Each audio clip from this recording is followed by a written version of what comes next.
Barleby, el escribiente. Una historia de Wall Street. Soy un hombre de cierta edad. La naturaleza de mis deberes de los últimos 30 años me ha puesto en una relación asaz frecuente con lo que pareciera constituir una clase interesante y bien especial de hombres, de quienes nada, que yo sepa, se ha escrito hasta ahora. Me refiero a los copistas judiciales o escribientes. He conocido a muchos de ellos, tanto en un carácter profesional como privado, y podría, si así lo quisiese, relatar historias varias con las que sonreirían los caballeros bondadosos, mientras las almas sentimentales llorarían quizás. Pero renuncio a la biografía de los demás escribientes en aras de unos pocos episodios de la vida de Barleby, escribiente el más singular de cuantos jamás vi u oí mencionar. Mientras me sería dado escribir la vida entera de otros copistas, nada por el estilo puede hacerse con Barleby. Creo que no existen elementos para una biografía completa y satisfactoria de este hombre, una pérdida irreparable para las letras. Barleby era uno de aquellos seres de quienes nada puede averiguarse si no es partiendo de las fuentes originales que, en su caso, son bien escasas. Lo que estos ojos míos atónitos vieron de Barleby, eso es lo único que sé sobre él, con excepción, por supuesto, de un vaguísimo informe que aparecerá en el epílogo. Antes de presentar al escribiente tal como compareció frente a mí por primera vez, considero conveniente hacer mención de mí mismo, de mis empleados, mi negocio, mi despacho y entorno general. Indispensable es ello para lograr una comprensión exacta del protagonista que está a punto de aparecer. Imprimis, soy un hombre que, desde su juventud, ha estado lleno de una profunda convicción, que la clase de vida más tranquila es la mejor. Por tanto, aunque pertenezco a una profesión que es proverbialmente enérgica y excitable, y que llega a veces hasta la turbulencia, jamás he permitido que cosa por el estilo invada mi paz. Soy uno de aquellos abogados sin ambición, que nunca se dirige a un jurado, ni busca en modo alguno el aplauso del público, sino que, en la fresca tranquilidad de un retiro cómodo, llevan un negocio cómodo, en medio de los contratos, hipotecas y escrituras de los ricos. Quienes me conocen me consideran el hombre digno de confianza por antonomasia. El finado Juan Jacobo Astor, un personaje poco dado al entusiasmo poético, no dudó en afirmar que mi máxima cualidad era la prudencia y la segunda, el método. No hablo con vanidad, solo registro el hecho de que no me quedé sin ser empleado profesionalmente por el finado Juan Jacobo Astor, cuyo nombre, lo admito, me encanta repetir, pues posee un sonido rotundo y orbicular, con la resonancia de los lingotes de oro. Añadiré con gusto que no fui insensible a la buena opinión del finado Juan Jacobo Astor. Algún tiempo antes del periodo en el que comienza esta breve historia, mis obligaciones habían aumentado de manera considerable. Habíame sido confiado aquel antiguo y excelente oficio, hoy abolido en el estado de Nueva York, de secretario de apelaciones. No era un oficio muy arduo, pero era gratamente remunerativo. Rara vez pierdo los estribos, con mucha menor frecuencia me entrego a una indignación peligrosa ante los agravios y ultrajes, pero debe permitírseme que sea osado en este instante y que declare que considero la abrogación repentina y violenta del oficio de secretario de apelaciones por parte de la nueva Constitución un acto prematuro, pues yo, contando con el carácter vitalicio de estas utilidades, solo recibílas de unos pocos y cortos años, pero esto lo digo al margen. Mi despacho estaba en un segundo piso, en el número de Wall Street. En un extremo daba sobre la pared blanca del interior de una espaciosa claraboya, por donde la luz solar penetraba en el edificio desde arriba hacia abajo. Esta vista podría parecer, más que otra cosa, aburrida, por su deficiencia en lo que los pintores de paisajes llaman vida. Pero, si tal era el caso, la vista del otro extremo de mi despacho ofrecía al menos un contraste. En aquella dirección, mis ventanas imponían, sin impedimentos, la visión de un elevado muro de ladrillo, negro por los años y por una eterna sombra. Esta pared no requería la ayuda de un catalejo para revelar sus bellezas ocultas, pues, para beneficio del espectador miope, se levantaba a menos de 10 pies de los cristales de mi ventana, debido a la enorme altura de los edificios circundantes y a que mi despacho se hallaba en el segundo piso. El intervalo entre esta pared y la mía se parecía no poco a una enorme cisterna cuadrada.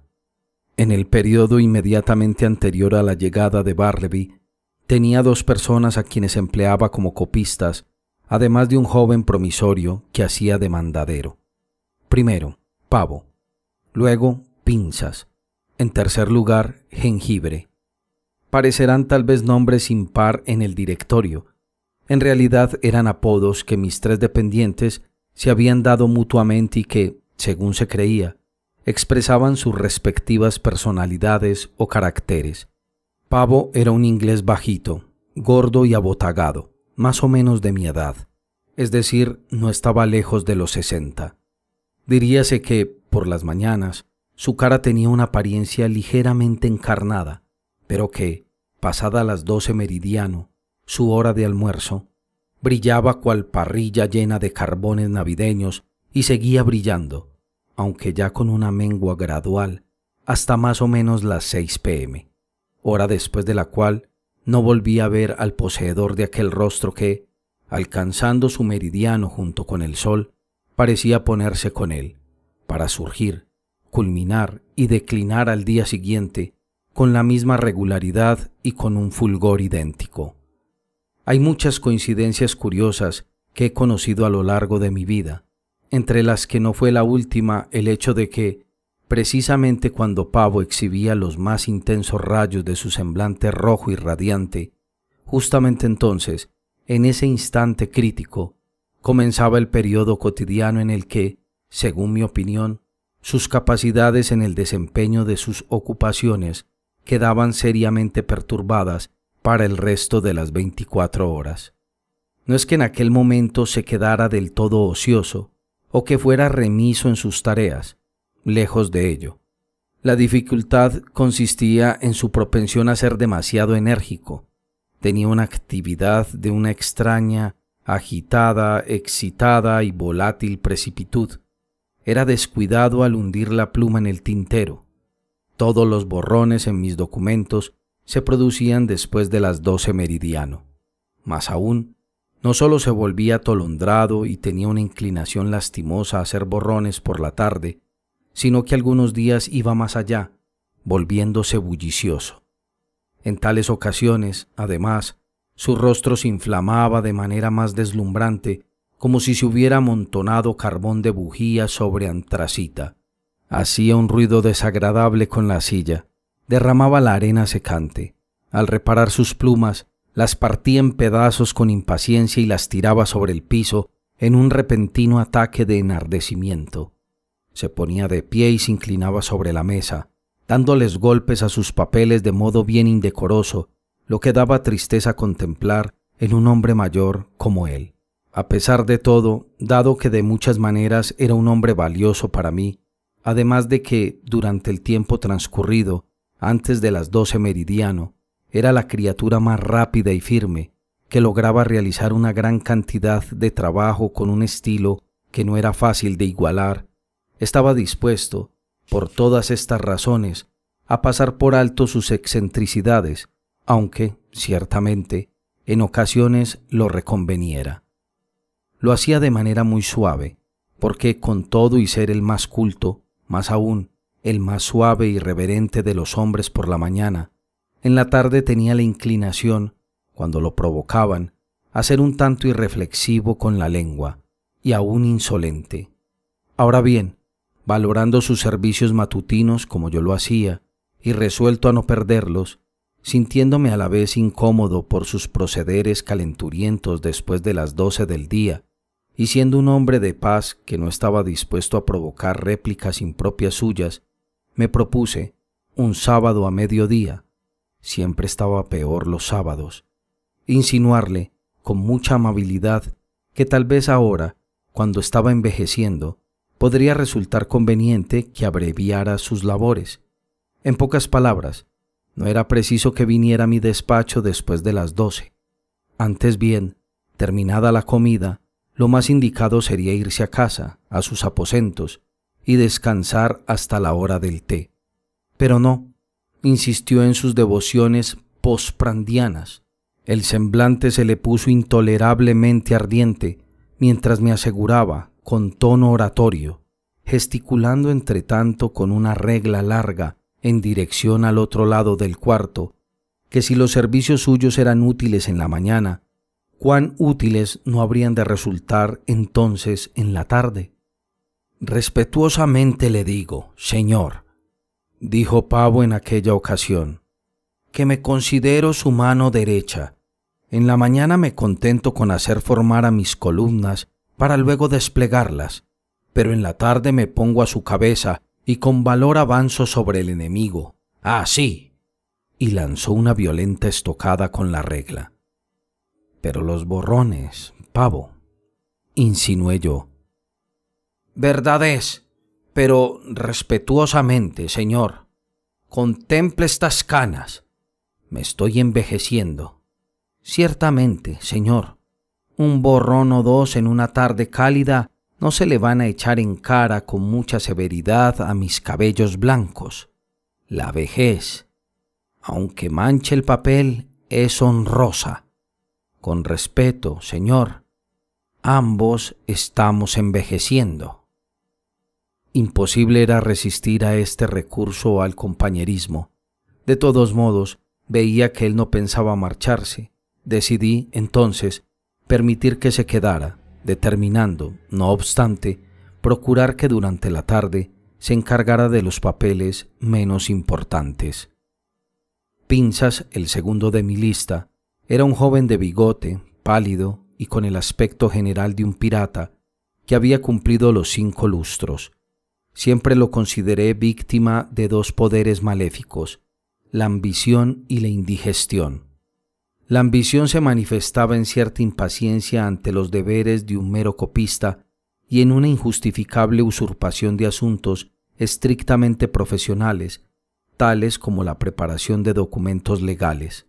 La indigestión pareciera anunciarse en una irascibilidad y nerviosismo ocasionales y en una irritabilidad acompañada de la mueca de una sonrisa que causaban el rechinar audible de los dientes, con ocasión de errores cometidos al copiar, en maldiciones innecesarias, siseadas, más que dichas, al calor de la actividad, y especialmente en el permanente descontento con la altura de la mesa donde trabajaba. A pesar de poseer una habilidad mecánica muy notable, Pinzas nunca pudo lograr que la mesa se le adecuara. Ponía tacos bajo ella, bloques de diversas clases, trozos de cartón, y llegó al final hasta el extremo de intentar un maravilloso ajuste empleando puntas de papel secante doblado. Pero ninguno de los inventos respondía. Si, por lograr darle descanso a su espalda, levantaba la tapa de la mesa, formando un ángulo agudo en dirección a la mandíbula, y escribía entonces allí, como si fuera un hombre que utilizaba, como escritorio, el techo inclinado de una casa holandesa, entonces afirmaba que esto le suprimía la circulación en los brazos. Si procedía luego a bajar la mesa hasta la altura del cinturón y se agachaba encima de ella al escribir, entonces se producía un molesto dolor de espalda. En síntesis, la verdad consistía en que Pinzas no sabía qué buscaba, o, si buscaba algo, era librarse del todo de la mesa de escribiente. Entre las manifestaciones de su enfermiza ambición, había una inclinación por recibir visitas de ciertos tipos de aspecto ambiguo, vestidos con sacos andrajosos, a quienes llamaba sus clientes. En realidad, yo sabía que él no solo era tenido en cuenta a veces por los politicastros, sino que ocasionalmente llevaba algunos negocitos en el juzgado y no era desconocido en los pasillos de la tumba.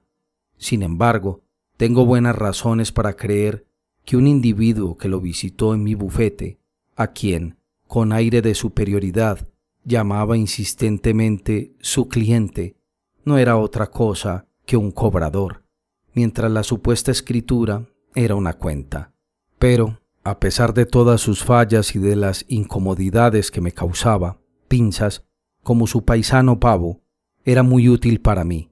Escribía con una mano pulida y rápida y, cuando lo quería, no desdecía en lo que se refiere a un tipo de comportamiento caballeroso. Además, su vestir siempre era el de un caballero, con lo que, de contera, acreditaba mi bufete. Por el contrario, en lo que a Pavo se refería, tenía dificultad enorme para evitar que se convirtiera en un descrédito para mí. Su ropa tenía la tendencia a parecer aceitosa y a oler a comedores. Los pantalones los llevaba muy sueltos y abombados durante el verano. Los abrigos eran execrables y el sombrero no podía ni tocarse. Pero mientras el sombrero me era indiferente, por cuanto su natural educación y deferencia, como súbdito inglés que era, lo llevaban a quitárselo siempre en el momento en que entraba al cuarto, el saco era asunto aparte. Discutí con él sobre sus sacos, mas sin efecto. La verdad, supongo, es que un hombre con tan escasos ingresos no podía darse el lujo de lucir simultáneamente un rostro radiante y un saco radiante. Como anotó alguna vez Pinzas, el dinero de Pavo se gastaba más que todo en tinta roja. Algún día de invierno le regalé a Pavo un abrigo mío, de aspecto bien respetable, un abrigo gris, acolchonado, que calentaba de la manera más cómoda y se abotonaba desde la rodilla hasta el cuello. Creí que Pavo agradecería el favor y mermaría su precipitación y estrépito de las tardes, pero no. En realidad creo que el abotonarse con un abrigo tan suave, que parecía una manta, tuvo un efecto pernicioso sobre él, siguiendo el mismo principio de que un exceso de cuido es malo para un caballo. En verdad, de la misma manera como se dice que se pavonea un caballo ingobernable e impetuoso, se pavoneaba Pavo con su abrigo. Lo volvía insolente. Era un hombre a quien la prosperidad le hacía daño. Aunque en lo tocante a los hábitos desenfrenados de Pavo tenía mis sospechas personales, con respecto a Pinzas estaba bien convencido de que, fueran las que fueran sus faltas en otros campos, se trataba, por lo menos, de un joven abstemio. Mas, en verdad, la naturaleza misma parecía haber sido su viñatero y haberle dado al nacer una disposición tan profundamente cargada de una irritabilidad semejante al brandy, que cualquier licor posterior resultaba innecesario. Cuando pienso que, en medio de la quietud de mi despacho, Pinzas se levantaba a veces impaciente del asiento e, inclinándose sobre la mesa, extendía bien los brazos abiertos, agarraba el pupitre entero, lo movía y lo sacudía, con un movimiento tétrico y crujiente sobre el suelo, como si la mesa fuera un ente dotado de una perversa voluntad, dedicado a molestarlo y hostigarlo, comprendo con claridad que, para Pinzas, el brandy y el agua eran del todo superfluos. Era una fortuna para mí que, debido a su causa específica, la indigestión, la irritabilidad y nerviosismo posteriores de Pinzas pudieran notarse principalmente por la mañana, mientras que por la tarde, en comparación, era bastante apacible. De suerte que, como los paroxismos de Pavo solo llegaban hacia las 12 del día, nunca tenía que ocuparme de las excentricidades de ambos al mismo tiempo. Sus accesos se revelaban como guardias. Cuando el de Pinzas estaba activo, el de Pavo se encontraba inactivo, y viceversa. Bajo las circunstancias, este resultaba un arreglo natural y bueno. Jengibre, el tercero de mi lista, era un muchacho de unos 12 años de edad. Su padre era un carretero que tenía la ambición de ver a su hijo, antes de morir, más bien en el estrado que en la carreta. Lo envió entonces a mi oficina, como estudiante de leyes, mandadero, empleado del aseo y barrendero, a una tarifa de $1 por semana. Tenía un escritorio pequeño para su uso personal, pero poco lo usaba. Al someterlo a una inspección, la gaveta mostraba una enorme colección de cáscaras de diversas clases de nueces. En realidad, para este astuto joven, toda la noble ciencia de la ley cabía en la cáscara de una nuez. No era la menos importante de las ocupaciones de Jengibre, y era una que desempeñaba con la máxima presteza, la de cumplir con su deber como suministrador de bizcochos y manzanas para Pavo y Pinzas, como copiar papeles legales fuese proverbialmente una clase de ocupación seca, con una cáscara dura de roer. A mis dos escribientes les encantaba humedecer las bocas con frecuencia con manzanas de Spitzenberg, que podían adquirirse en numerosos puestos cerca de la aduana y el correo. Además, con frecuencia enviaban a Jengibre a conseguir esa galleta especial, pequeña, plana, redonda y muy condimentada, que les había dado la idea del apodo. En mañanas frías, cuando el trabajo era muy soso, Pavo engullía montones de estas galletas como si no fueran más que hostias. Y es que, en realidad, las venden a 6 por centavo, haciendo que el raspar de su pluma se mezclara con el crujir de su boca al triturar los trozos tostados. Entre todos los ardientes absurdos de la tarde y los excitados arrebatos de Pavo, el máximo fue que una vez humedeció una galleta de jengibre entre sus labios y la pegó como sello en una hipoteca. Estuve a un ápice de despedirlo entonces, pero él me calmó, haciendo una venia oriental y diciéndome: «Con respeto, señor, fue generoso de mi parte abastecerlo de útiles de escritorio por mi propia cuenta. Ahora bien, mi negocio original, el de cazador de títulos, escribano que hace escrituras de traspaso y redactor de toda suerte de documentos recónditos, creció fuertemente cuando recibí el oficio de secretario. Había mucho trabajo para escribientes. No solo me veo obligado a apremiar a los oficinistas que ya tengo, sino que debo conseguir ayuda adicional. Como respuesta al aviso que puse, un joven inmóvil apareció una mañana en la puerta de mi oficina, que estaba abierta, pues era verano. Puedo ver esa figura aún hoy, pálidamente limpia, lastimosamente respetable e incurablemente desolada. Era Bartleby. Después de algunas palabras sobre sus aptitudes, lo contraté, contento de tener entre mi cuerpo de copistas a un hombre de aspecto tan singularmente tranquilo que podría, opinaba yo, producir efectos benéficos sobre el temperamento volátil de Pavo y el modo de ser ardiente de Pinzas. Debería haber anotado con anterioridad que mis oficinas se dividían, por medio de puertas plegables de vidrio, en dos partes, la una ocupada por mis escribientes y la otra por mí mismo. Según el humor que tuviera, abría estas puertas de par en par o las cerraba. Resolví asignarle a Bartleby un rincón junto a las puertas plegables, pero a mi lado de ellas, como para tener a este hombre silencioso a una distancia que lo hiciese fácil de llamar, en caso de que se precisara hacer algún trabajo sencillo. Coloqué su escritorio contra una ventanita que había a un lado, en esa parte del cuarto, ventana que en sus orígenes había ofrecido la vista lateral de ciertos lúgubres patios y de algunos ladrillos, pero que, debido a construcciones posteriores, ya no ofrecía vista alguna, aunque diera un poco de luz. A unos 3 pies de los cristales había un muro y la luz bajaba desde muy arriba, por entre 2 edificios elevados, como si viniera de una pequeñísima apertura en una cúpula.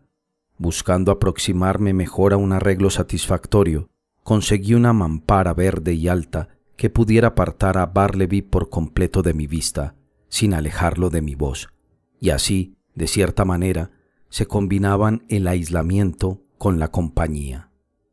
Al comienzo Bartleby realizó una extraordinaria cantidad de trabajo. Como si hubiera estado hambriento por copiar algo, parecía devorar mis documentos. No había pausa alguna para hacer la digestión.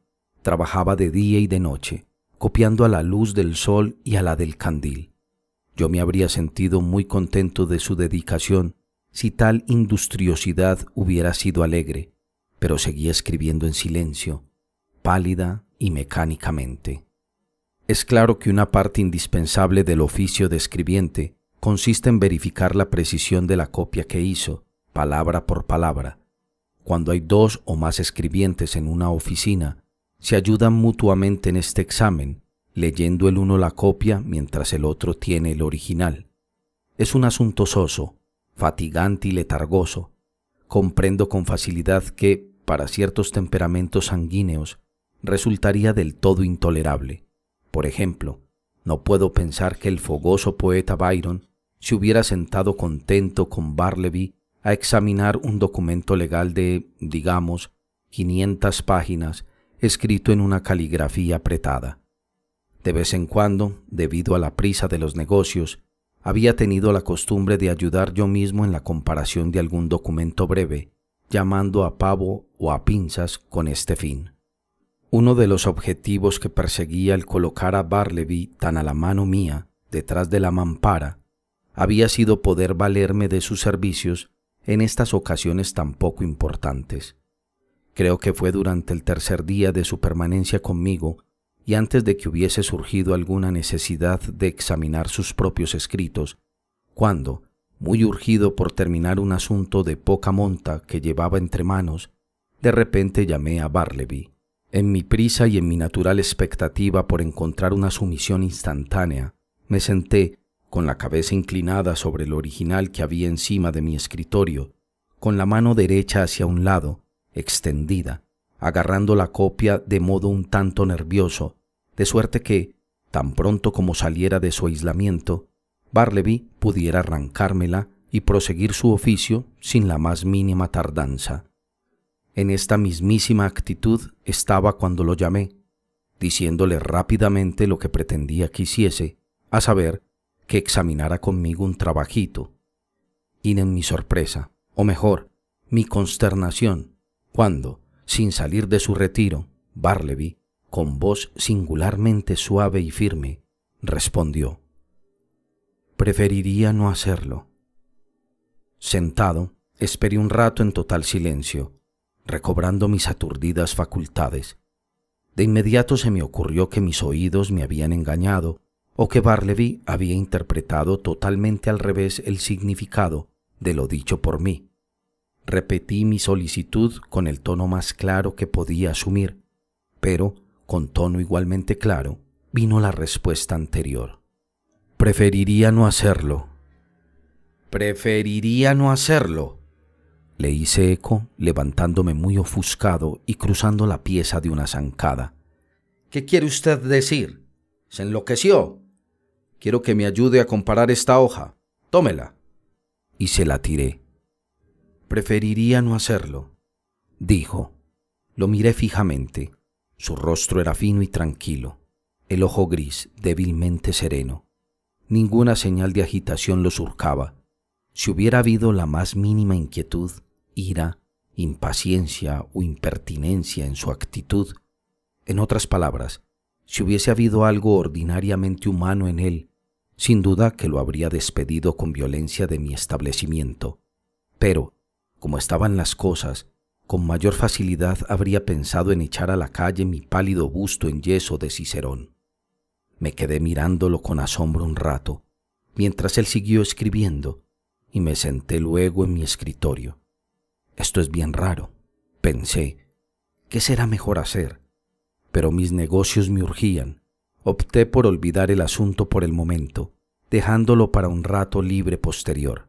Así, pues, llamando a pinzas del otro cuarto, logré examinar el trabajo con prontitud. Algunos días después, Bartleby terminó 4 extensos documentos, copias por cuadruplicado del testimonio rendido ante mí durante una semana en la Corte de Apelaciones. Se hizo necesario examinarlos, era una demanda importante y era imperativo tener una enorme precisión. Como lo tuviese ya todo dispuesto, llamé a pavo, pinzas y jengibre del cuarto contiguo, pensando poner las 4 copias en manos de mis 4 oficinistas, mientras yo leía el original. En la debida forma, pavo, pinzas y jengibre se habían sentado en fila, cada uno documento en mano, cuando llamé a Bartleby para que se uniera a tan interesante grupo. «Bartleby, rápido que espero». Escuché el lento raspar de las patas de la silla sobre el piso sin tapetes y en breve apareció de pie a la entrada de su ermita. «¿Qué se requiere?», dijo con suavidad. «Las copias», dije deprisa. «Vamos a examinarlas. Tome». y le extendí la cuarta copia cuadruplicada. «Preferiría no hacerlo», dijo, y desapareció despacio tras la mampara. Por unos instantes me convertí en un pilar de sal, de pie frente a mi columna de oficinistas sentados. Recuperándome, avancé hacia la mampara y pedí explicaciones por conducta tan extraordinaria. «¿Por qué se niega?» «Preferiría no hacerlo». Con cualquier otra persona me habría entregado ahí mismo a una ira espantosa y, sin decir más, lo habría lanzado ignominiosamente de mi presencia. Pero había algo en Bartleby que no solo me desarmaba de forma extraña, sino que de manera prodigiosa me llegaba y me desconcertaba. Comencé a razonar con él. «Son sus copias las que vamos a examinar. Le economiza trabajo, porque un único examen responderá por los 4 textos. Se trata de un uso generalizado. Todo copista tiene que ayudar a examinar su copia, ¿no es así? ¿No va a hablar? Responda». «Preferiría no hacerlo», replicó con tono aflautado. Me daba la impresión de que, mientras yo me dirigía a él, ponderaba cuidadoso cada una de mis afirmaciones, que comprendía plenamente su significado, que no podía oponerse a una conclusión irresistible, pero que, simultáneamente, alguna poderosa consideración prevalecía en él, haciéndolo responder como lo hacía. «Está, entonces, decidido a no someterse a mi petición, a una petición que se ha hecho de acuerdo con el uso común y con el sentido común». Brevemente me dio a entender que, en este punto, mi juicio había sido correcto. Sí, su decisión era irreversible. No ocurre con rareza que, cuando alguien ha quedado amilanado de manera irracional, violenta y sin precedentes, comienza a vacilar en su más elemental confianza en sí mismo. Empieza, por así decirlo, a sospechar vagamente que, por increíble que pueda ser, toda la justicia y la razón están de la otra parte. De conformidad, si hay personas imparciales allí presentes, se vuelve a ellas, buscando algún refuerzo para su mente vacilante. Dije: «¿Qué piensa usted de esto? ¿No tengo la razón?» «Con respeto, señor», dijo Pavo en el más meloso de sus tonos. «Creo que sí». «Pinzas», dije, «¿qué piensa usted?» «Creo que lo echaría a las patadas». El lector de percepciones finas percibirá aquí que, tratándose de la mañana, la respuesta de Pavo se expresa en términos cultos y tranquilos, mientras Pinzas replica con expresiones de mal genio. O, para repetir una afirmación anterior, el mal humor de Pinzas estaba de turno y el de Pavo no. «Jengibre», dije, queriendo alistar a favor mío aún el más pequeño sufragio. «¿Qué piensa usted de esto?» «Creo que está un tanto desvirolado, señor», repuso Jengibre con una sonrisa. «Ya oyó lo que dicen», añadí, volviéndome hacia la mampara. «Salga y cumpla con su deber». Pero no adelantó respuesta alguna. Reflexioné un instante, sumido en la perplejidad y el enfado. Pero una vez más el trabajo me urgía. De nuevo tomé la determinación de posponer la consideración de este dilema para cuando tuviera un rato libre. Con algún trabajo nos pusimos a examinar los papeles sin Bartleby. Si bien, a cada página o 2, Pavo emitía su opinión respetuosa de que este procedimiento resultaba muy por fuera de lo común, mientras Pinzas, revolviéndose en su silla con nerviosismo dispéptico, emitía, por entre sus dientes cerrados, maldiciones ocasionales contra el testarudo palurdo que había detrás de la mampara. Y, en lo que a él tocaba, era la primera y la última vez que haría el trabajo de otro, sin pago. Entretanto, Bartleby estaba sentado en su ermita, solo poniéndole atención a su peculiar tarea del momento. Pasaron algunos días en los que el escribiente tuvo a su cargo otro trabajo largo. Su asombrosa conducta reciente llevóme a prestarle una atención minuciosa a su comportamiento. Observé que nunca salía a comer. En verdad, jamás iba a parte alguna. Hasta el presente, que yo me hubiera dado cuenta, jamás había estado fuera de mi oficina. Era un vigía perpetuo en una esquina. Sin embargo, noté que, en la mañana, alrededor de las 11, Jengibre avanzaba hasta la apertura que había en la mampara de Bartleby, como si un gesto, invisible para mí desde donde me encontraba, lo hubiese llevado allá. El muchacho abandonaba luego la oficina con el retañir de algunas monedas para reaparecer con un puñado de galletas de jengibre que entregaba en la ermita, recibiendo 2 bizcochos en pago por la molestia. ¿Con qué vive de galletas de jengibre?, pensé. Jamás come una comida propiamente tal. Luego debe ser un vegetariano. Pero no, ni siquiera come legumbres. Solo consume galletas de jengibre. Mi mente se sumergió entonces en fantasías acerca de los efectos probables que tendría sobre la constitución humana una vida basada exclusivamente en galletas de jengibre. Las galletas de jengibre reciben este nombre porque contienen jengibre como uno de sus constitutivos especiales, el que, a fin de cuentas, les da el sabor. Pero, ¿qué era el jengibre? Un condimento, algo picante. ¿Era Bartleby condimento picante? En absoluto. Luego el jengibre no tenía ningún efecto sobre Bartleby. Él probablemente prefería que así fuese. Nada hay que moleste tanto a una persona seria como la resistencia pasiva. Si el individuo objeto de esta resistencia posee un temperamento no inhumano y el que pone la resistencia es del todo inofensivo en su pasividad, entonces el primero, durante sus mejores momentos anímicos, se esforzará por remitir caritativamente a su imaginación lo que su entendimiento no puede resolver. No obstante, en general, me interesaba por Bartleby y su comportamiento. Pobre tipo, pensaba yo. Él no pretende hacer daño. Es claro que no tiene la intención de ser insolente. Su aspecto demuestra de manera suficiente que sus excentricidades son involuntarias. Me es útil. Puedo irla bien con él. Si lo despido, lo más probable es que caiga en manos de un jefe menos indulgente, que lo tratará con rudeza, y es posible que aún lo echen miserablemente a la calle, a aguantar hambre. Sí, aquí puedo comprar una deleitosa sensación de autosatisfacción por poco precio. Hacerme amigo de Bartleby, complacerlo en su extraña testarudez, me costará poco o nada, mientras voy acumulando en mi alma lo que a la larga resultará un bocado dulce para mi conciencia. Pero tal estado de ánimo no era invariable en mí. Irritábame a veces la pasividad de Bartleby. Sentía un extraño impulso por salirle al encuentro, buscando crear una nueva oposición, provocando en él alguna chispa iracunda que correspondiese a la mía.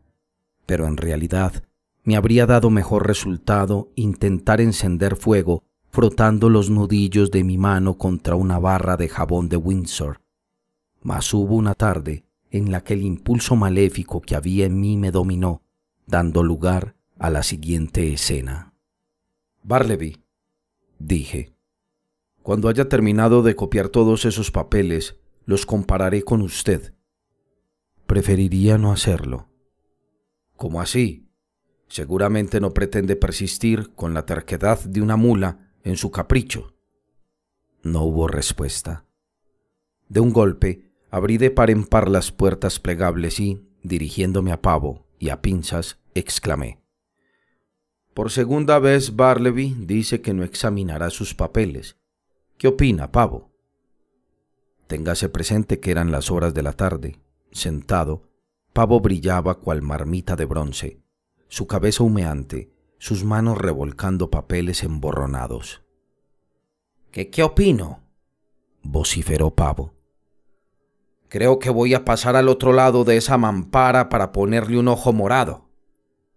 Esto que dijo y se enderezó, poniendo los brazos en actitud de pugilista. Salí presuroso a realizar lo prometido, cuando lo detuve, alarmado con el efecto que produjo el haber incautamente, después de comida, despertado su combatividad. Siéntese, Pavo, le dije.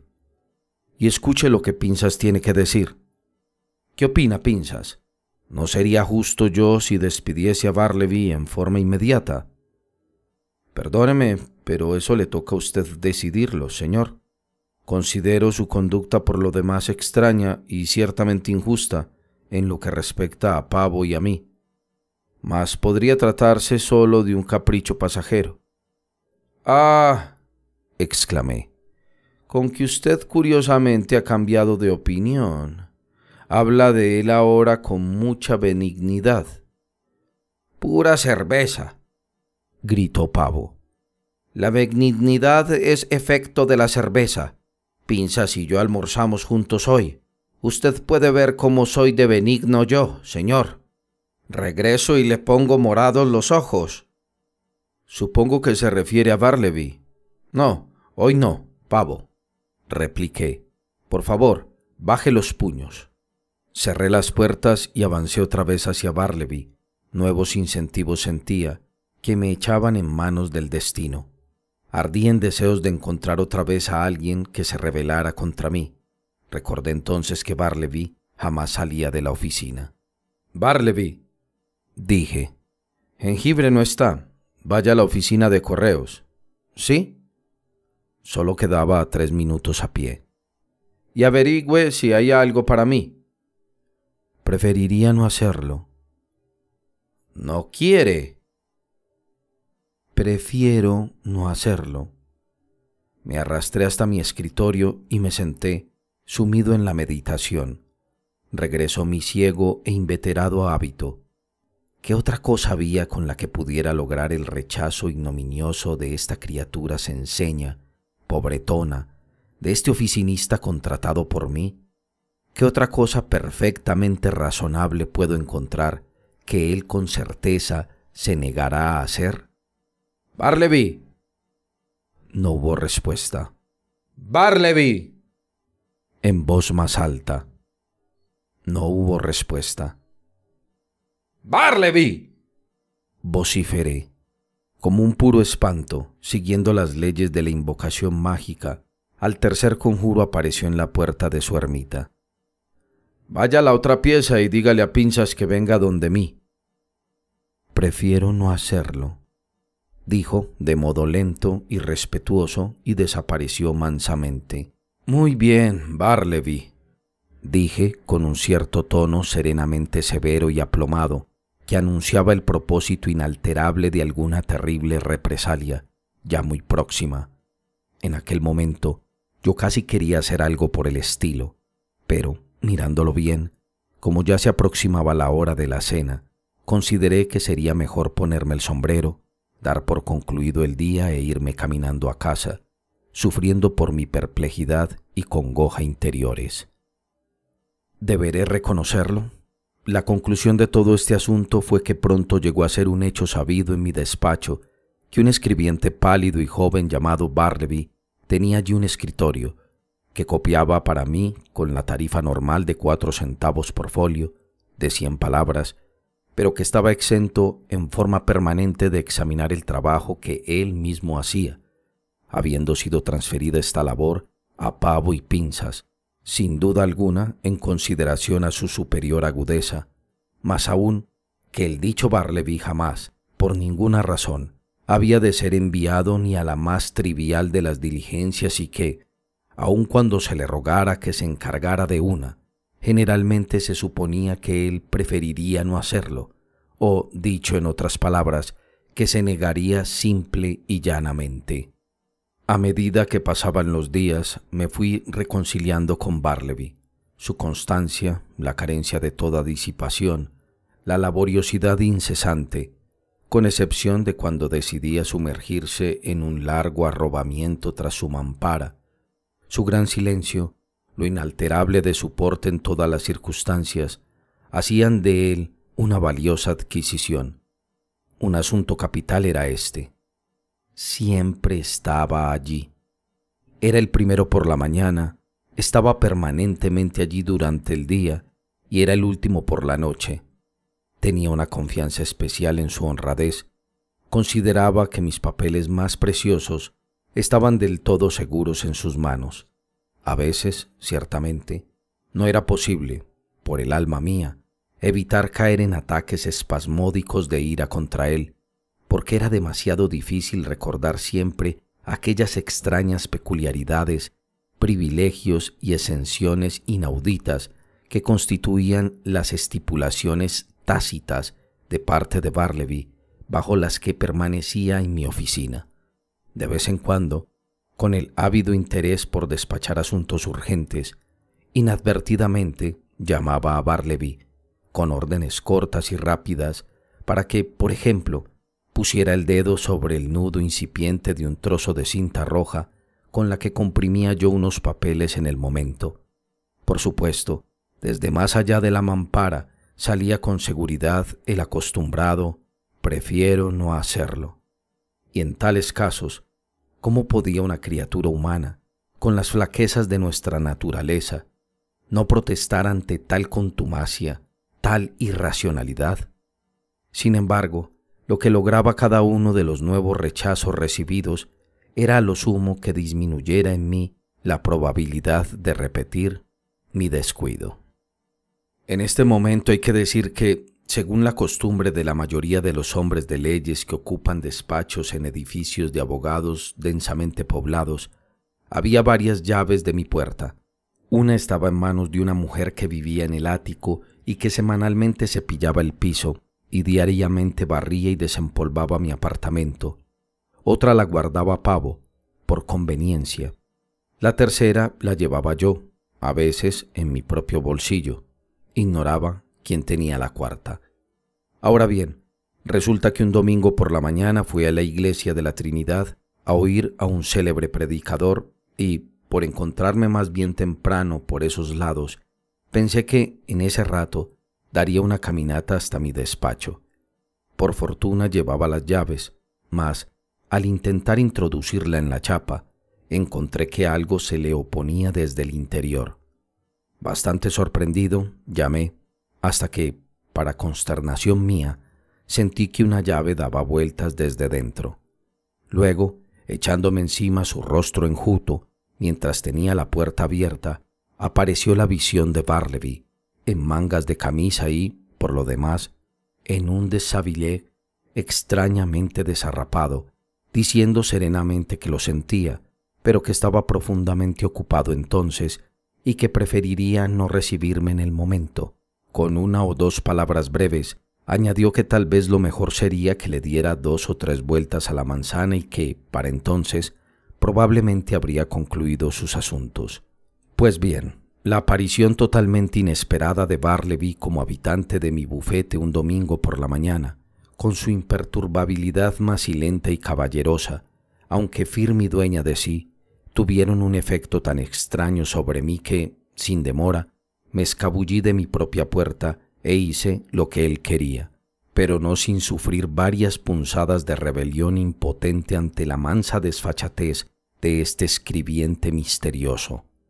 En realidad, fue ante todo su maravillosa suavidad lo que no solo me desarmó, sino que, por así decirlo, me acobardó, porque pienso que uno está medio acobardado cuando tranquilamente permite que el oficinista contratado por uno le dé órdenes y le exija que se vaya de sus propias instalaciones. Además, estaba lleno de inquietud acerca de lo que Bartleby podía estar haciendo en mi oficina, en mangas de camisa, en condiciones que, por lo demás, eran de un desarreglo inadecuado para un domingo por la mañana. ¿Estaría ocurriendo algo impropio? No, esta posibilidad no cabía.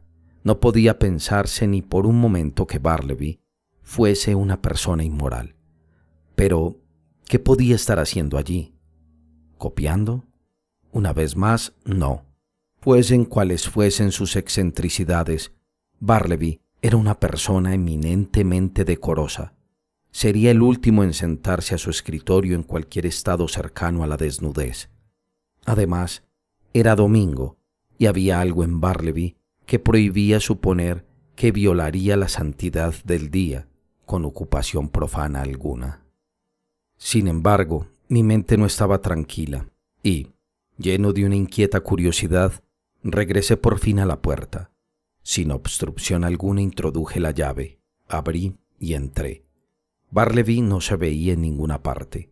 Lo busqué ansioso, me asomé detrás de la mampara, pero era muy evidente que se había ido. Al examinar el lugar con mayor detenimiento, supuse que, por un tiempo indefinido, Bartleby debió haber estado comiendo, vistiéndose y durmiendo en mi oficina, y que eso había ocurrido sin plato, ni espejo, ni cama. El asiento mullido de un viejo y desvencijado sofá que había en la esquina llevaba la leve impronta de una forma delgada allí reclinada. Enrollada bajo el escritorio encontré una manta, bajo una reja del hogar vacío, una caja de betún y un cepillo. Sobre una silla, una palangana de hojalata, con jabón y una toalla andrajosa. En un periódico, unas cuantas harinas de galleta de jengibre y un bocado de queso. Sí, pensé, hay evidencia suficiente de que Bartleby ha estado haciendo de este sitio un hogar, llevando él mismo un apartamento de soltero. Luego, de inmediato, un pensamiento surcó veloz por mi mente. ¿Qué carencia de amigos y soledad más míseras se revelan aquí? Su pobreza es grande, mas su soledad, ¡cuán hórrida! Pensarlo, en un domingo, Wall Street está tan desierta como Petra, y en la noche de cada día es la desolación.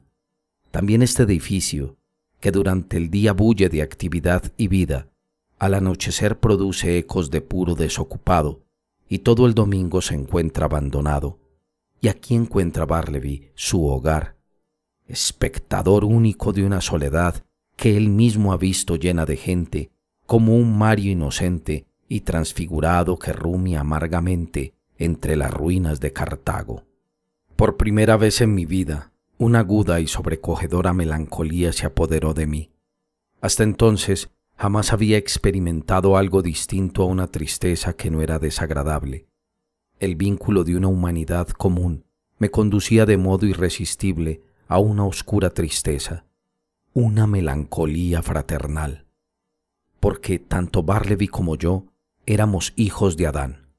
Recordaba las brillantes sedas y los rostros animosos que había visto aquel día, con adornos de gala, navegando cual cisnes por el Mississippi de Broadway, y los contrastaba con el pálido copista, pensando para mis adentros.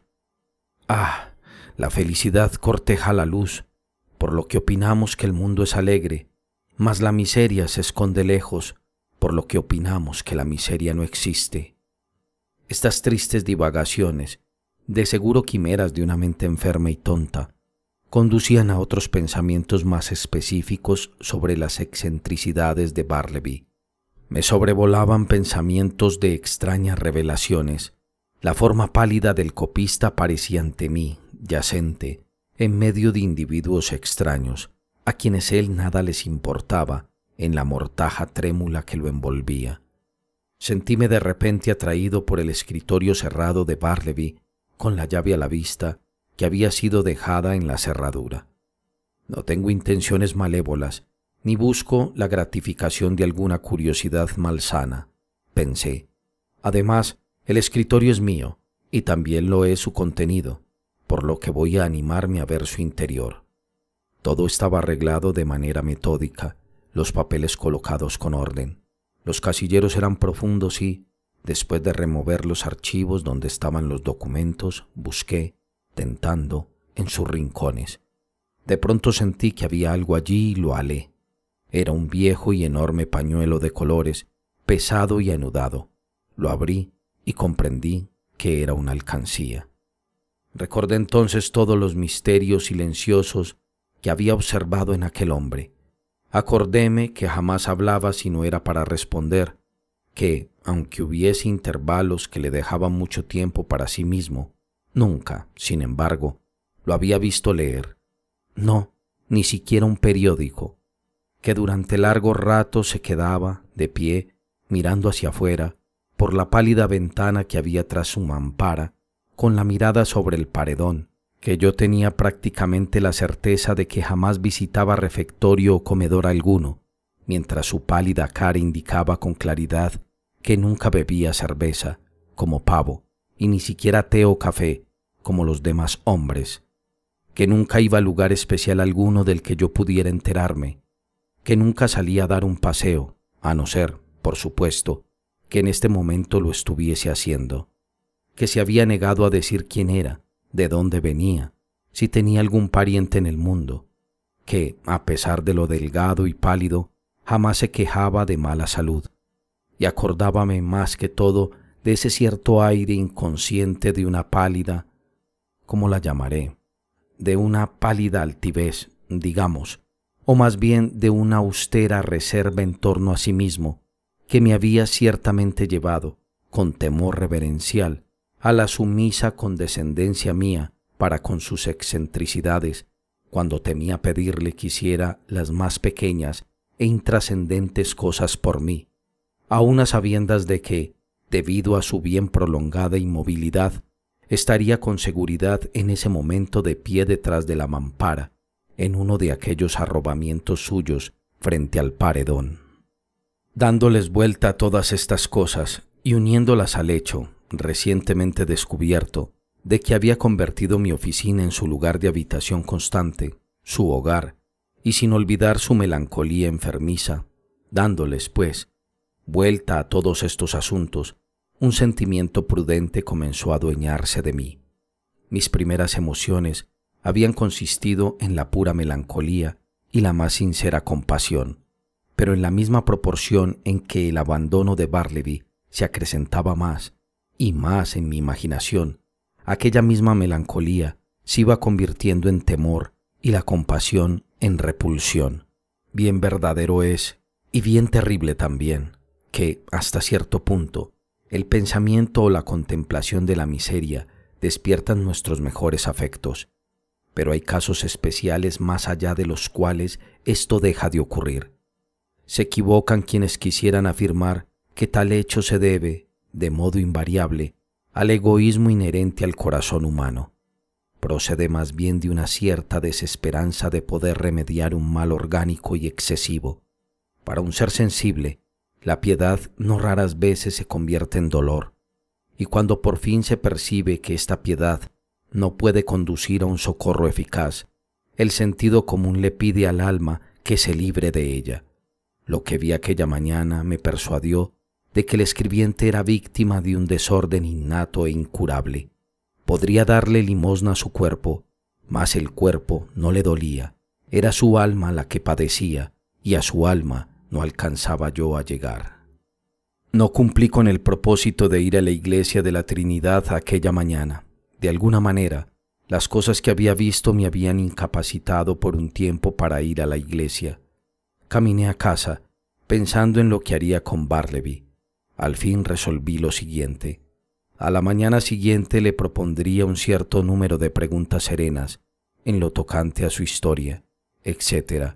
Y, si se negaba a responderlas de manera abierta y sin reservas, y suponía que preferiría no contestar, entonces le daría un billete de $20 por encima de cuanto pudiera deberle y le diría que sus servicios no se requerían ya, pero que, en caso de poder prestarle asistencia de cualquier otro modo, me alegraría de hacerlo, especialmente si quería regresar a su lugar de origen, fuese este el que fuese, caso en el que gustoso colaboraría para sufragar los gastos.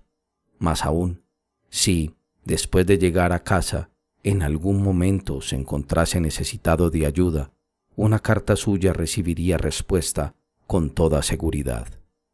Llegó la mañana siguiente. «Bartleby», le dije, llamándolo con suavidad allá detrás de su mampara. No hubo respuesta. «Bartleby», repetí con tono aún más suave. «Venga, no voy a pedirle que haga algo que usted preferiría no hacer. Solo quiero hablarle». Con esto apareció a mi vista, sin hacer ruido. «¿Me quiere decir, Bartleby, usted dónde nació?» «Preferiría no hacerlo». «¿Quiere decirme cualquier cosa acerca de usted?» «Preferiría no hacerlo». «Pero, ¿qué objeción razonable puede tener usted para no hablar conmigo? abrigo sentimientos amistosos hacia usted. No me miraba mientras yo hablaba, sino que mantenía sus ojos fijos en el busto de Cicerón, que, dado el lugar donde me encontraba sentado, se hallaba directamente detrás de mí, a unas 6 pulgadas por encima de mi cabeza. ¿Cuál es su respuesta, Bartleby?, díjele, después de esperar largo rato a que me contestara, mientras su semblante permanecía inconmovible, aunque había el más débil de los temblores concebibles en su blanca y descolorida cara. Por ahora prefiero no responder, dijo y se retiró a su ermita. Fue débil de parte mía, lo confieso, pero su comportamiento en esta ocasión me irritó. No solo me parecía que se agazapaba en él un cierto desdén sereno, sino que su contumacia se me hacía ingrata, considerando el innegable buen trato y la indulgencia que había hallado en mí. Quedéme de nuevo sentado, rumiando lo que debía hacer, aunque mortificado por su comportamiento y resuelto como había estado a despedirlo cuando entrara a mi oficina. Sentía con extrañeza que algo supersticioso me golpeaba el corazón, prohibiéndome realizar lo propuesto y denunciándome como un villano si me atrevía a pronunciar una sola palabra áspera contra este, el más infeliz de los hombres.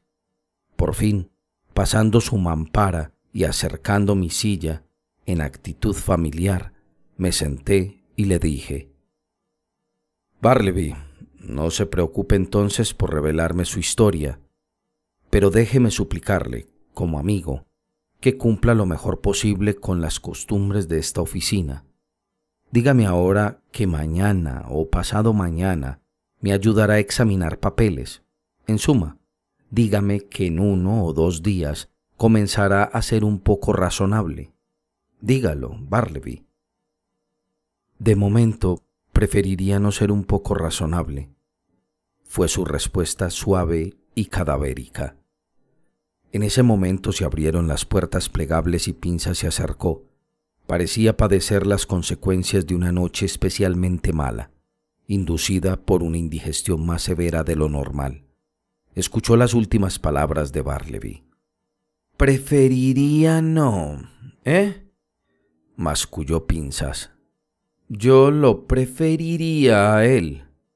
Si no fuera yo usted, señor», dirigiéndose hacia mí, «yo lo preferiría a él. Le mostraría preferencia a esa mula cabecidura.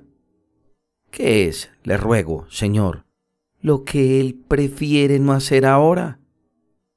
Quedóse Bartleby sin parpadear. «Señor Pinzas», dije, «preferiría que usted se retirara por el momento».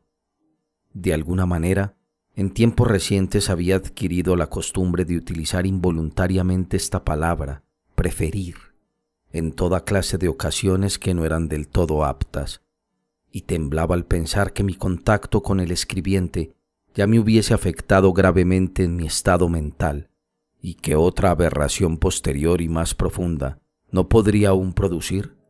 Esta aprehensión no había sido ineficaz para inducirme a apelar a procedimientos sumarios. Mientras Pinza se apartaba con su humor malo y agrio, Pavo se aproximaba, suave y deferente. «Con respeto, señor», dijo. «Ayer pensaba en el Bartleby y creo que, si solo prefiriera tomarse un cuarto de buena cerveza al día, esto le haría mucho bien y lo capacitaría para que pudiera ayudar a examinar sus papeles». «Con que también a usted se le pegó la palabra», dije un tanto excitado. «Con respeto, ¿cuál palabra, señor?», preguntó Pavo, arrinconándose respetuoso en el espacio reducido detrás de la mampara, lo que me hizo darle un empujón al escribano. «¿Cuál palabra, señor?».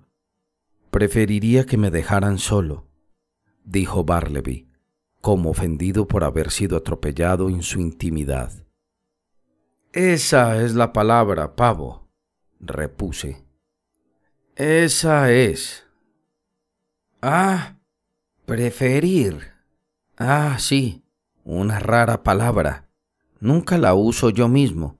Pero, señor, como le estaba diciendo, Si él solo prefiriera... Pavo, le interrumpí. ¿Se retira, por favor? Por supuesto, señor, si usted prefiere que lo haga. Cuando abría la puerta plegable para salir, Pinzas me alcanzó a ver desde su escritorio y me preguntó si preferiría que cierto papel se copiara en azul o en blanco. En manera alguna acentuó con ironía la palabra preferir. Era evidente que se desprendió de manera involuntaria de su lengua. Pensé para mis adentros. Ciertamente tengo que salir de un loco que, ya hasta cierto punto, ha trastornado las lenguas, si no las cabezas, de mis oficinistas y la mía propia. Pero consideré prudente no divulgar el despido de inmediato. Al día siguiente noté que Bartleby no hizo otra cosa que estar de pie junto a su ventana, en su arrobamiento frente al paredón. Al preguntarle por qué no escribía, me dijo que había decidido no escribir más. ¿Por qué? ¿Cómo así? ¿Y después qué sigue? Exclamé. ¿Que no va a escribir más? No más. ¿Y cuál es el motivo? ¿No se da usted cuenta de la respuesta? Repuso con indiferencia. Lo miré con fijeza y percibí que sus ojos parecían opacos y vidriosos. De inmediato se me ocurrió que su diligencia sin igual para copiar junto a una ventana de escasa luz durante las primeras semanas de su permanencia conmigo podrían haberle dañado temporalmente la vista. Sentí lástima y le expresé mis sentimientos. Insinué que, por supuesto, obraba con sabiduría al abstenerse de escribir durante un tiempo y le urgí que aprovechara la oportunidad de tomar un ejercicio sano al aire libre. Sin embargo, no lo hizo. Unos días después, en ausencia de los demás empleados míos y con mucha prisa por despachar ciertas cartas por correo, pensé que, no teniendo nada que hacer en el momento, Bartleby seguramente sería menos inflexible que de costumbre y llevaría estas cartas a la oficina de correos. Pero se negó rotundamente, de suerte que, con muchos perjuicios para mí, fui yo mismo. Pasaron otros días más. Si los ojos de Bartleby mejoraban o no, era algo que no podía decir. Según todas las apariencias, así era. Pero cuando le pregunté si tal era el caso, no se dignó dar ninguna contestación. De todos modos se negaba a copiar. Por fin, en respuesta a mis instancias, me informó que había renunciado a copiar de modo definitivo. ¿Cómo así?, exclamé. Suponga que sus ojos se curan del todo, que quedan incluso mejores que antes. ¿No copiaría en tal caso? He renunciado a copiar, contestó y se apartó en silencio. Siguió siendo, como lo era ya, un accesorio en mi oficina. Más aún, de ser posible, se había convertido en un accesorio mucho más fijo que antes. ¿Qué hacer? Nada hacía en la oficina. ¿Por qué entonces debía permanecer allí? De hecho, se había convertido en una piedra de molino para mí, que no solo era inútil como un collar, sino que resultaba molesta de tolerar. Con todo, sentía compasión por él. Digo algo menos que la verdad si afirmo que, por cuenta suya, yo me estaba llenando de inquietud. Si hubiera nombrado tan siquiera un pariente o amigo, de inmediato le habría escrito y le habría urgido que llevara al pobre hombre a algún lugar tranquilo y conveniente. Pero parecía estar solo, absolutamente solo en el universo, los restos de un naufragio en medio del Atlántico. A la larga, las obligaciones que tenían que ver con mi negocio primaron tiránicas sobre cualquier otro tipo de consideraciones. Del modo más decente que pude, le dije a Bartleby que en el lapso de 6 días tenía que abandonar mi oficina, sin excusas. Le advertí que debía tomar medidas, en el ínterin, para procurarse algún otro aposento. Me ofrecí a ayudarle en su empresa, bastaba con que él diera el primer paso hacia afuera. Y cuando finalmente me abandone, Bartleby, añadí, me encargaré de que no parta sin medios de ninguna clase. Recuerde, 6 días a partir de hoy. Al concluir el periodo, Me asomé detrás de la mampara y hete aquí que Barleby seguía presente. Me abotoné el saco, me paré con firmeza, avancé lento hacia él, le toqué el hombro y le dije: «Ha llegado la hora, debe abandonar este lugar. Lo siento por usted, tome este dinero, es que tiene que partir».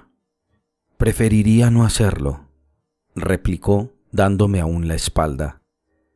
«Tiene que hacerlo». Permaneció en silencio. Ahora bien, yo tenía una confianza sin límites en la honradez elemental de este hombre. Con frecuencia me había devuelto peniques y chelines que habían caído con descuido en el piso, pues tengo la tendencia a ser muy dejado en esa clase de pequeñeces. «Barleby», le dije, «le debo $12. Tome 32. Los otros 20 son suyos. ¿Quiere recibirlos?». Y extendí los billetes hacia él. No hizo movimiento alguno. «Entonces los dejaré aquí», poniéndolos bajo un pisapapeles sobre la mesa. Luego cogí el sombrero y el bastón y, dirigiéndome a la puerta, con tranquilidad me volví hacia él y añadí: «Cuando haya sacado sus cosas de estas oficinas, Barleby, por supuesto que cerrará la puerta con llave, pues ya todos se fueron por hoy, con excepción suya.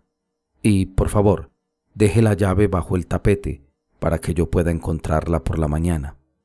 No nos veremos más, por tanto, le digo adiós. Si en adelante, en su nueva habitación, puedo serle útil, no omita comunicármelo por carta. Adiós, Barleby, y que le vaya bien». No contestó palabra.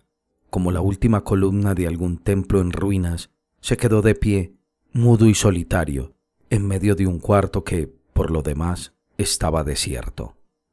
Mientras caminaba a casa en actitud pensativa, mi vanidad pudo más que la compasión. No podía hacer cosa distinta a cubrirme de laureles por el manejo magistral empleado para deshacerme de Barleby. Magistral lo llamo, y así debe aparecer a los ojos de cualquier pensador desapasionado. La belleza de mi procedimiento parecía consistir en su perfecta calma.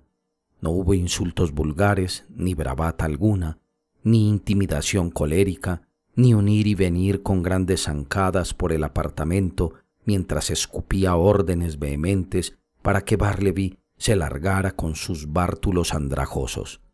Nada de eso.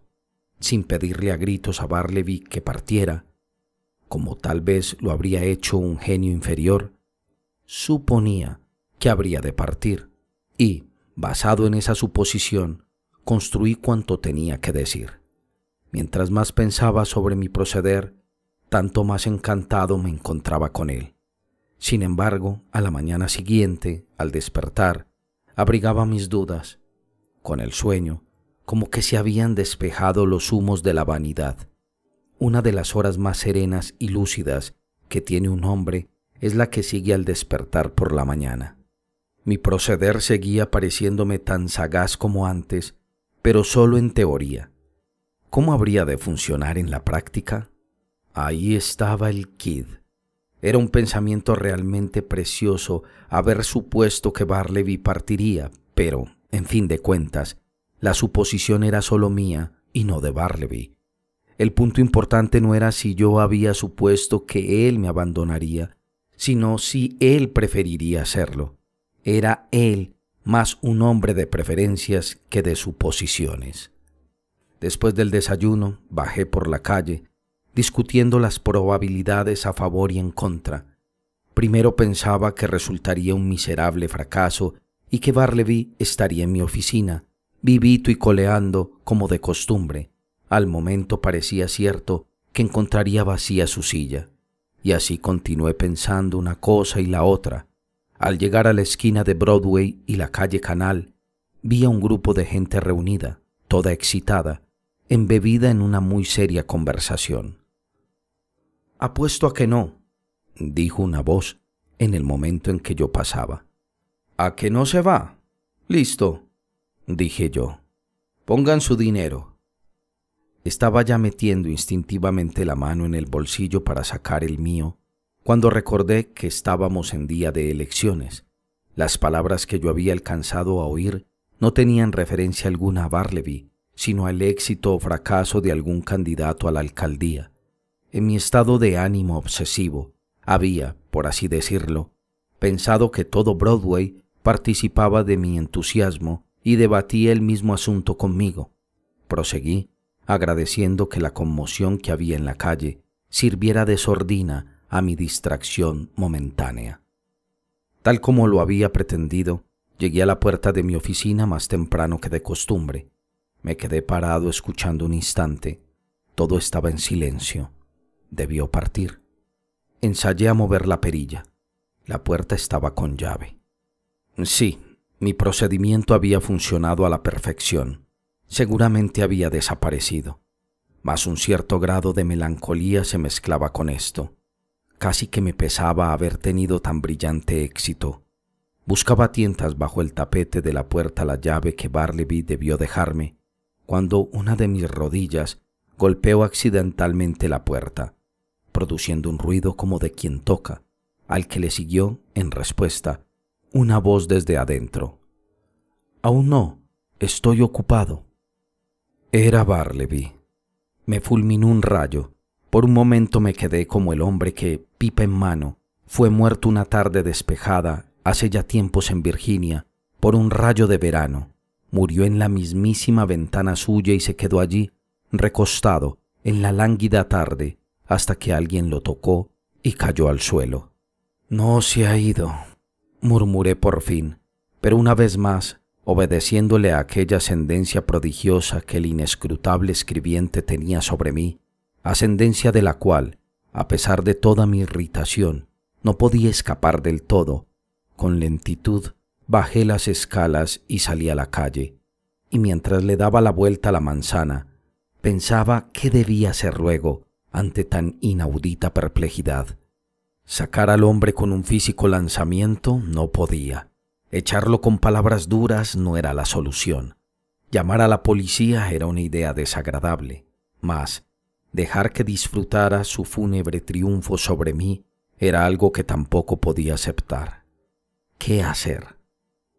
O, si nada se podía hacer, ¿habría algo más que yo pudiera suponer en este asunto?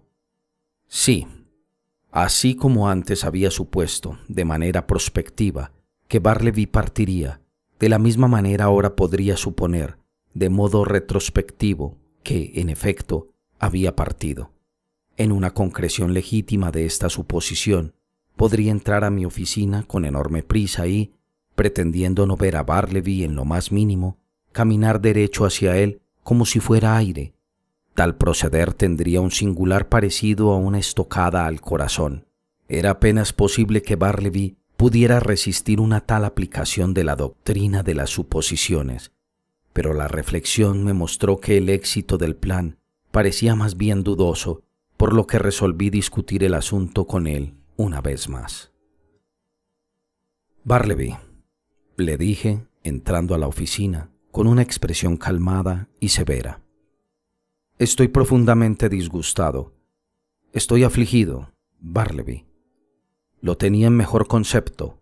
Lo había imaginado de un carácter tan caballeroso que, en cualquier dilema delicado, una insinuación sería suficiente.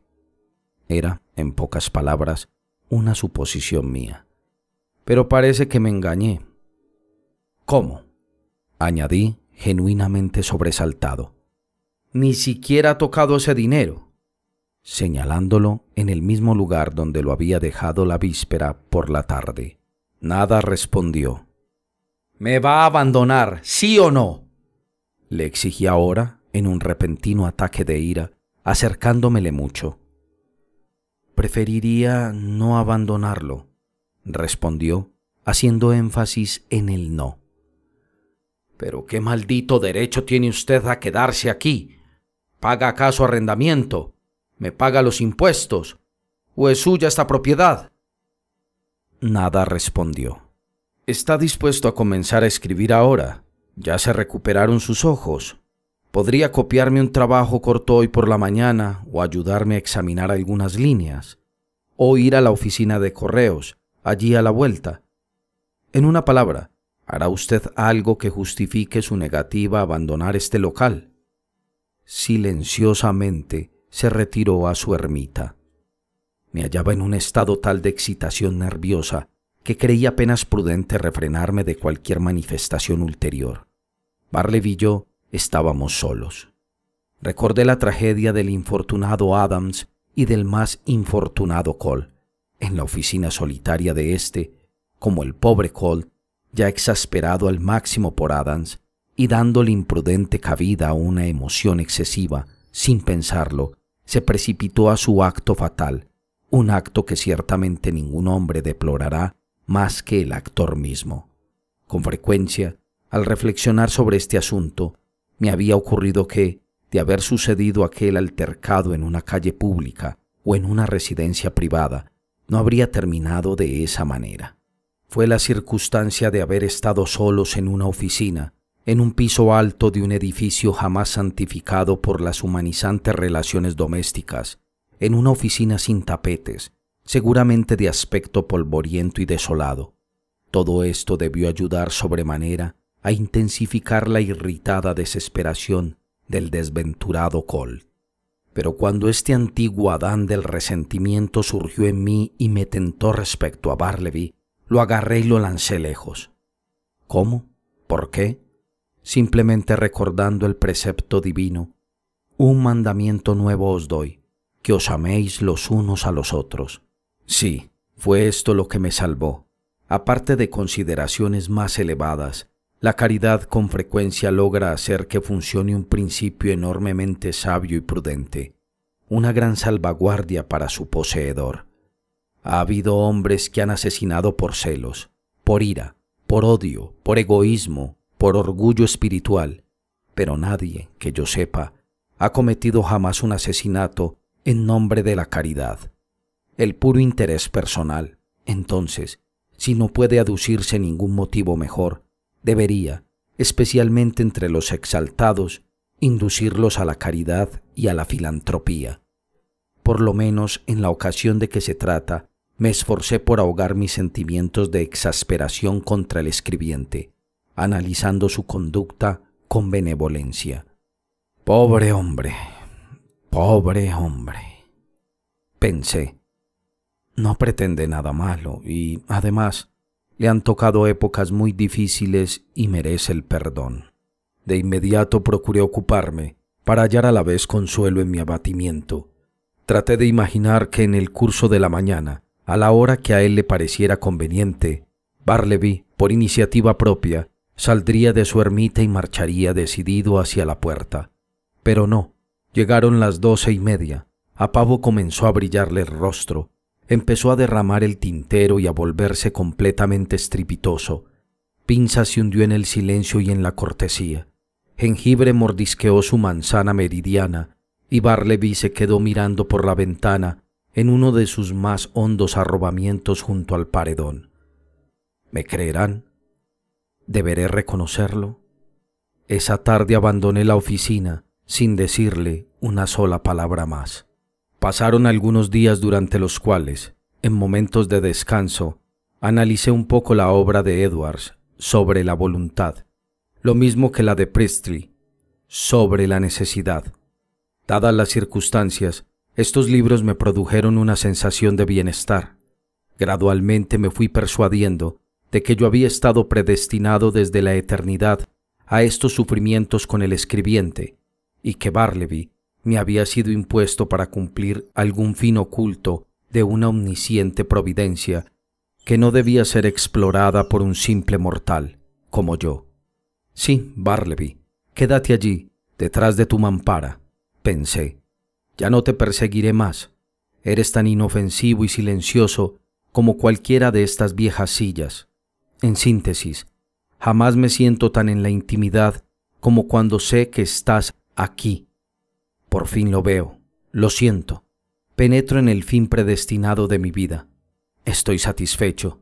Tal vez a otros les corresponda desempeñar papeles más elevados, pero mi misión en este mundo, Bartleby, consiste en ofrecerte un cuarto de una oficina para que permanezcas allí durante el tiempo que consideres oportuno hacerlo.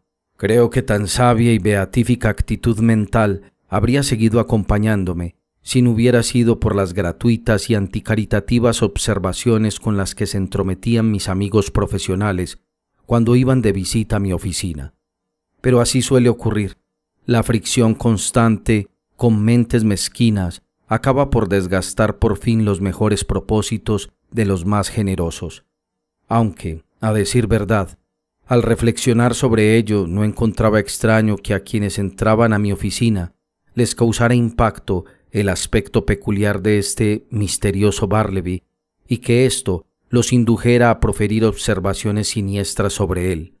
A veces, algún abogado que tenía negocios conmigo llamaba a mi oficina y, no encontrando allí a nadie más que al escribiente, se ponía en el trabajo de obtener de él algún tipo de información precisa sobre mi paradero.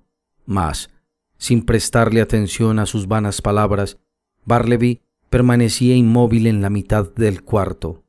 Así, pues, después de contemplarlo un rato en aquella posición, el abogado partía sin haber averiguado nada.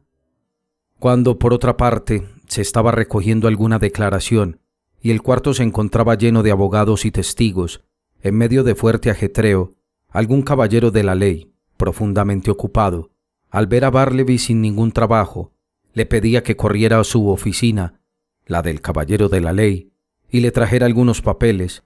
En ese momento, Bartleby se negaba tan campante y, sin embargo, seguía ocioso como antes. El abogado le daba entonces una prolongada mirada y se volvía hacia mí. ¿Pero qué podía decir yo? Por fin me di cuenta de que todo un rumor de asombro, referido a la curiosa criatura que conservaba en mi oficina, iba recorriendo el círculo de mis conocidos profesionales.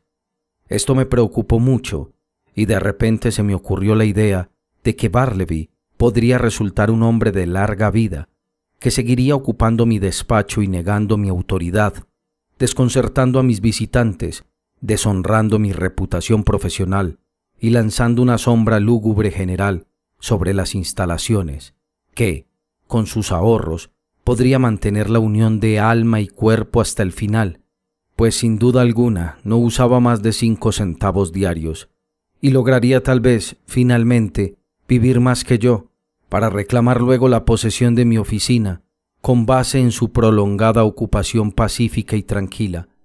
A medida que todas estas negras premoniciones se amontonaban más y más en mí, y a medida que mis amigos seguían entrometiéndose permanentemente con sus implacables comentarios sobre el fantasma de mi cuarto, se fraguó en mí un enorme cambio. Resolví reunir todas mis fuerzas de una vez y librarme por siempre de este íncubo. Sin embargo, antes de considerar cualquier proyecto apropiado a este fin, simplemente le sugerí a Bartleby la conveniencia de su partida permanente. Con tono sereno y serio, le encomendé que pensara bien esta idea y la madurara. Pero, habiendo tomado 3 días para meditarla, me dio parte de que su determinación primigenia permanecía igual, en suma, que aún prefería permanecer conmigo. ¿Qué voy a hacer?, me dije, mientras me abotonaba el saco hasta el último botón. ¿Qué voy a hacer? ¿Qué debo hacer? ¿Qué me dice la conciencia que debo hacer con este hombre, o mejor, con este espectro? Salir de él es necesario. Que se va, se va. ¿Pero cómo? ¿Vas a arrojar a este pobre, pálido y pasivo mortal? ¿Vas a lanzar por tu puerta a criatura tan indefensa? ¿Te vas a deshonrar con tal crueldad? No, no lo haré. No puedo hacerlo. Más bien le dejaría vivir y morir aquí, para luego amurallar sus restos en la pared. ¿Qué harás entonces? Por mucho que lo persuadas, no se moverá un ápice. Deja los sobornos bajo tu propio pisapapeles, sobre tu mesa. En síntesis, es bien claro que prefiere seguir aferrado a ti. Entonces, hay que hacer algo drástico, algo fuera de lo común. ¿Y qué? Ciertamente no querrás que un condestable lo apercuelle y confíe su inocente palidez a la cárcel común. ¿Y con qué bases podrías conseguir que se hiciera tal cosa? ¿Es un vago? ¿Cómo? ¿Un vago, un peregrino que se niega a moverse? Entonces, ¿tú pretendes que, por no querer él ser un vago, puedas considerarlo como si fuera un vago? Es demasiado absurdo. No tiene medios visibles de manutención. Ahí lo tengo. Te equivocaste de nuevo, pues indudablemente sí se mantiene a sí mismo, y esta es la única prueba irrefutable que cualquiera puede ostentar de que posee los medios para ello. Entonces, no hay más. Si él no me abandona, yo debo abandonarlo. Cambiaré de oficina, me iré a otra parte y le daré una información clara de que, si lo llego a encontrar en mis nuevas instalaciones, procederé en su contra como si fuera un intruso cualquiera. Obrando de conformidad, al día siguiente me dirigí a él en los siguientes términos. Encuentro esta oficina demasiado alejada del Palacio Municipal, el aire es malsano. En una palabra, me propongo cambiar de local la próxima semana y ya no requeriré sus servicios. Le digo esto ahora para que pueda buscar otro lugar. Nada respondió y nada más se dijo. En el día señalado contraté carros de bestia y peones, llegué a mi despacho y, como tuviese muy pocos muebles, lo sacaron todo en unas cuantas horas. Durante todo el tiempo, el escribiente permaneció de pie detrás de la mampara, que, según mis instrucciones, era lo último que se habrían de llevar. La retiraron y la plegaron como si fuera un gigantesco folio, dejando a Bartleby allí, ocupante inmóvil de un cuarto desnudo. Me quedé en la puerta observándolo un momento, mientras algo dentro de mí me reprochaba. Volví a entrar, con la mano en el bolsillo y el corazón en la boca. Adiós, Bartleby, me voy. Adiós y que Dios lo bendiga de alguna manera. Tome esto, dejando algo en su mano que cayó al suelo y luego, extraño es decirlo, me arranqué de aquel de quien tanto había ansiado verme libre. Ya instalado en mi nueva sede, mantuve la puerta cerrada con llave por 1 o 2 días y cualquier pisada en los pasillos me causaba un sobresalto. Cuando regresaba a mis habitaciones después de estar ausente un rato, me detenía un instante junto al dintel, escuchando con atención antes de introducir la llave, mas eran temores inútiles. Bartleby jamás se aproximó a mí. Pensé que todo iba bien, cuando un hombre extraño de aspecto perturbado me visitó, inquiriendo si yo era el anterior inquilino de las habitaciones del número de Wall Street. Lleno de presentimientos, respondí que sí. Entonces, señor, dijo el extraño, que resultó ser abogado, usted es responsable del hombre que dejó allí. Se niega a copiar, se niega a hacer cualquier cosa. Dice que prefiere no hacerlo y se niega a abandonar las instalaciones. Lo siento mucho, señor, dije, con fingida tranquilidad, mas con un temblor interno. Pero, en realidad, el hombre a quien usted alude no es nada para mí, ni es un pariente ni un aprendiz mío, como para que usted me haga responsable de él. Por el amor de Dios, ¿quién es? Ciertamente no puedo informarle, no sé nada sobre él. Con anterioridad lo empleé como copista, pero desde hace tiempos no hace nada para mí. Entonces yo me encargaré de él. Buenos días, señor. Pasaron varios días y no oí nada más, y aunque con frecuencia sentía un impulso caritativo de acercarme al lugar y ver al pobre Bartleby, una cierta repulsión de no sé qué clase me retenía. A estas alturas ya se acabaron los líos con él, pensé por fin, cuando, pasado una semana más, no me llegó ninguna otra noticia, pero camino de mi cuarto, al día siguiente, encontré que varias personas me esperaban a la puerta, en estado de honda conmoción. «¡Ese es el hombre, ahí viene!», gritó el que se encontraba más adelante, a quien reconocí como el abogado que antes me había visitado solo. «Tiene que llevárselo de inmediato, señor», exclamó, avanzando hacia mí, un hombre corpulento que había entre ellos, a quien yo reconocía como el casero del número de Wall Street. Estos caballeros, mis inquilinos, no pueden aguantar más. El señor, y señaló al abogado, lo sacó de su oficina y ahora insiste en espantar a todo el edificio, sentado en los rellanos de las escalas de día y durmiendo en la entrada por la noche. Todo el mundo está preocupado. Hay clientes que están abandonando las oficinas. Se teme que haya un tumulto. Usted tiene que hacer algo, sin demora. Espantado con este torrente, me replegué ante él y gustoso me habría encerrado en mis nuevas habitaciones. En vano insistí en que Bartleby no significaba nada para mí, no más que para cualquier otro. Todo inútil. Yo era la última persona de quien se sabía que había tenido algo que ver con él y me hacían responsable de tan terrible asunto. Temeroso entonces de que me delataran en los periódicos, como amenazó con disimulo uno de los presentes, reflexioné un rato y, al final, dije que, si el abogado me concedía una entrevista confidencial con el escribiente en su propia oficina, la del abogado, se entiende, me esforzaría al máximo esa tarde por librarlos del estorbo del que se quejaban. Subiendo las escalas de mi vieja morada, encontré a Bartleby sentado silencioso en la balaustrada junto al rellano. «¿Qué hace usted aquí, Bartleby?», le dije. «Estoy sentado en las escalas», respondió manso. Le indiqué con un gesto que entrara al aposento del abogado, quien entonces nos dejó. «Bartleby», le dije, «¿se da usted cuenta de que me está causando una inmensa tribulación al insistir en ocupar la entrada después de haber sido despedido de la oficina?» No hubo respuesta. Una de dos cosas tendrán que ocurrir ahora. O usted hace algo o le harán algo a usted. ¿En qué clase de actividad querría desempeñarse? ¿Le gustaría revincularse como copista de alguien? No, preferiría no hacer ningún cambio. ¿Le gustaría un puesto de empleado en un almacén de telas? Eso trae demasiado encierro consigo. No me gustaría ser un empleado, pero no soy exigente. «Demasiado encierro», exclamé. «Pero si usted se mantiene permanentemente encerrado». «Preferiría no asumir el trabajo de empleado», replicó, como para definir ese pequeño asunto de una vez por todas.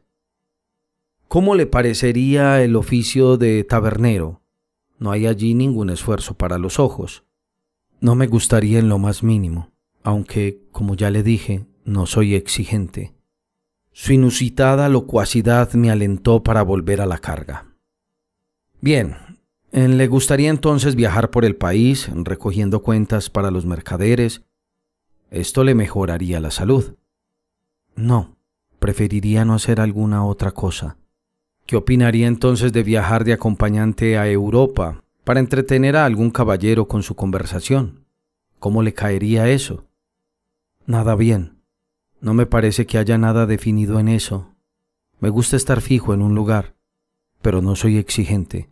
«Fijo estará, entonces», exclamé, perdiendo ya por completo la paciencia y, por primera vez en toda mi exasperante relación con él, me dejé arrastrar definitivamente por la ira. «Si no abandona estas instalaciones antes del anochecer, me veré obligado, mejor dicho, estoy obligado a abandonar yo mismo las instalaciones», concluí de modo más bien absurdo, sin saber con qué posible amenaza lograría convertir su inmovilidad en acatamiento. Habiendo perdido la esperanza en cualquier otro intento, iba ya a salir de modo precipitado, cuando se me ocurrió un último pensamiento, uno que no había estado del todo ausente antes. «Bartleby», le dije con el tono más amable que podía asumir en tan emocionantes circunstancias, «¿quiere venir a casa conmigo?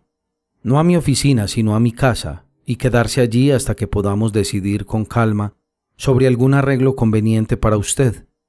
Venga, salgamos ya, inmediatamente». «No, en el momento preferiría no hacer ningún cambio». No respondí nada, pero, eludiendo con eficacia a todos con lo repentino y veloz de mi huida, salí deprisa del edificio, subí corriendo Wall Street arriba en dirección a Broadway y, encaramándome a la carrera en el primer ómnibus, pronto estaba lejos de toda persecución.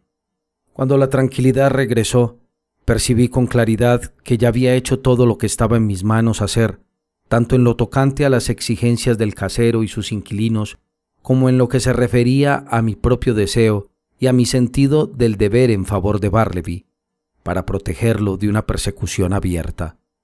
Me esforcé entonces por sentirme tranquilo y totalmente libre de preocupaciones, y mi conciencia me justificaba en el intento, aunque, ciertamente, sin el éxito que hubiera querido tener.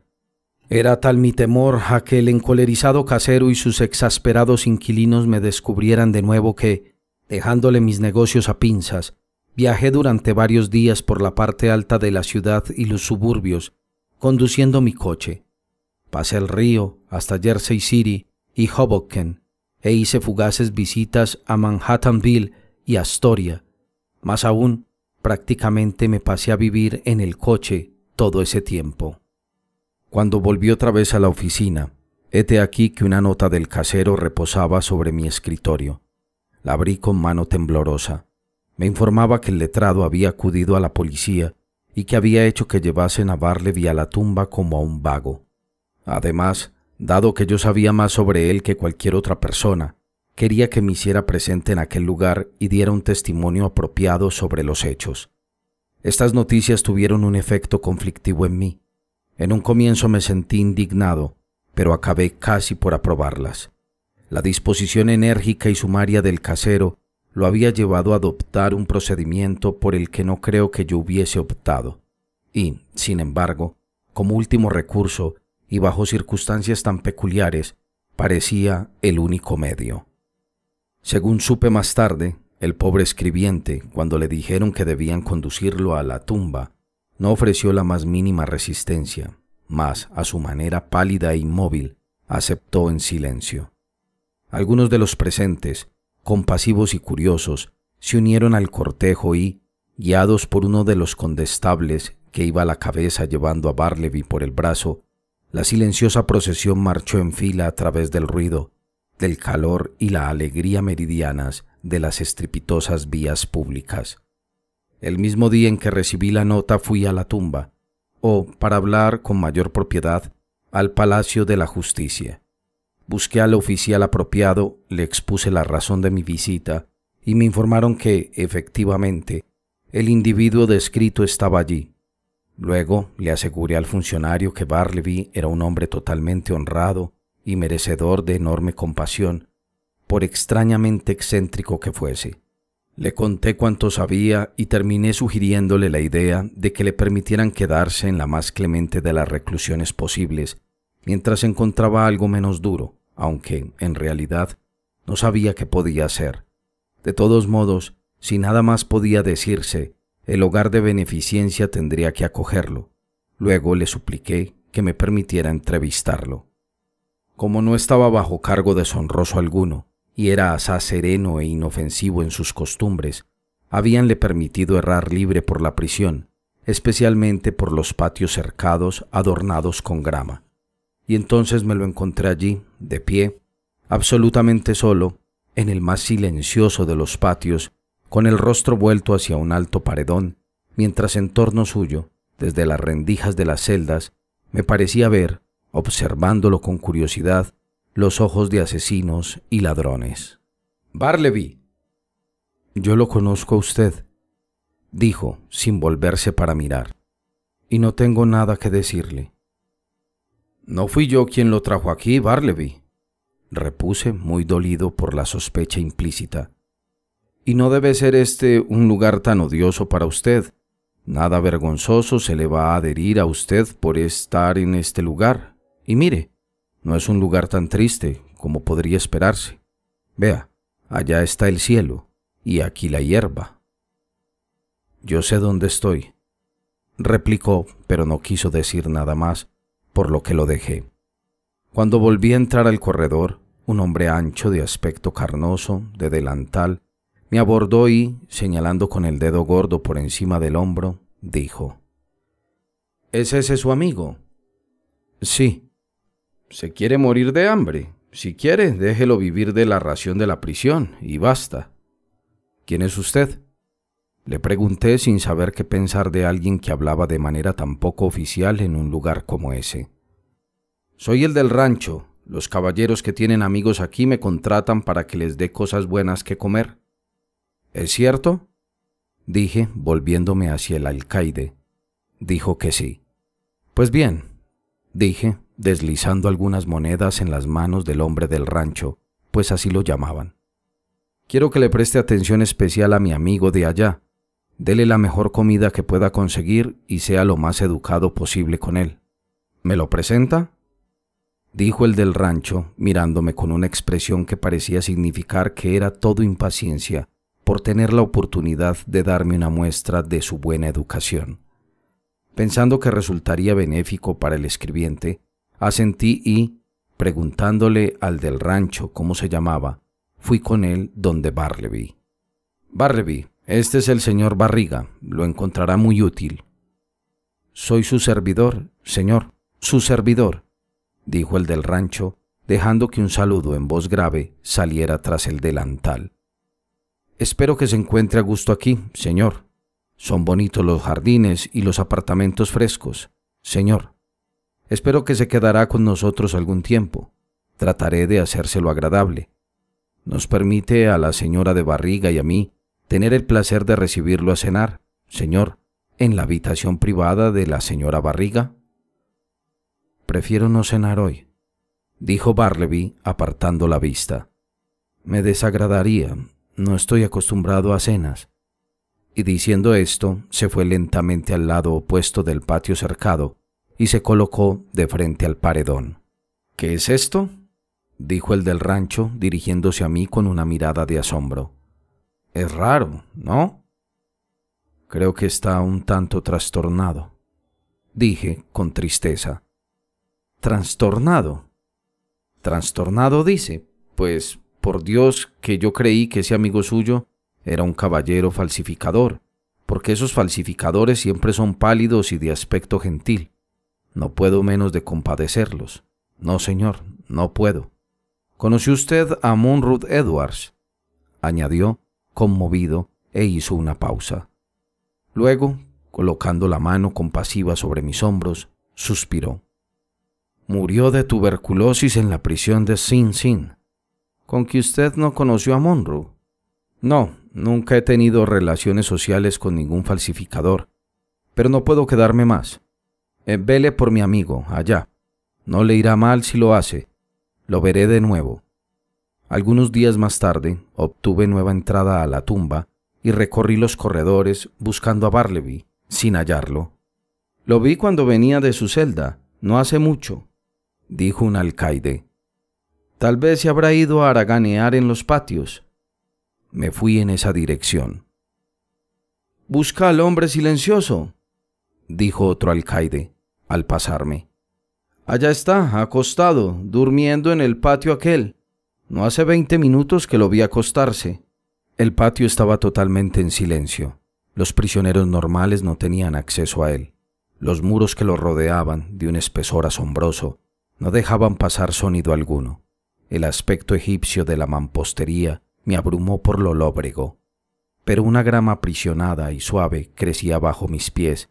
Parecía ser el corazón de las eternas pirámides, donde, por alguna extraña magia, a través de las grietas había brotado la semilla de la hierba, dejada caer por las aves. Acurrucado en forma extraña en la base del muro, con las rodillas recogidas levantadas, acostado de lado y la cabeza reclinada sobre las frías piedras, vi al consumido Bartleby, pero nada se movía. Me detuve. Luego me acerqué a él, me incliné y vi que sus ojos opacos estaban abiertos. Por lo demás, parecía dormir profundamente. Algo me impulsó a tocarlo. Sentí su mano y entonces un escalofrío estremecedor me recorrió el brazo y bajó por mi columna vertebral hasta los pies. La cara redonda del hombre del rancho me observaba ahora. «La comida está lista. ¿Tampoco va a comer hoy? ¿O es que vive sin comer? Vive sin comer, dije, y le cerré los ojos. ¿Qué? Está dormido, ¿verdad? Con reyes y consejeros, murmuré. No parece que hubiera mayor necesidad de seguir adelante con esta historia. La imaginación suplirá con prontitud el relato simple del sepelio del pobre Bartleby. Pero antes de despedirme del lector, permítaseme decir que si esta breve narración le ha interesado lo suficientemente como para despertar la curiosidad acerca de quién era Bartleby y qué clase de vida llevó con anterioridad al momento en que el presente narrador lo conoció, solo puedo responder que también yo participo plenamente de esa curiosidad, pero me encuentro en la total imposibilidad de satisfacerla y, sin embargo, no sé bien si debiera divulgar un pequeño detalle que llegó a mis oídos como rumor algunos meses después de la muerte del escribiente. Sobre cuáles bases reposa es algo que jamás podría aseverar y, por ende, no puedo decir cuán verdadero sea.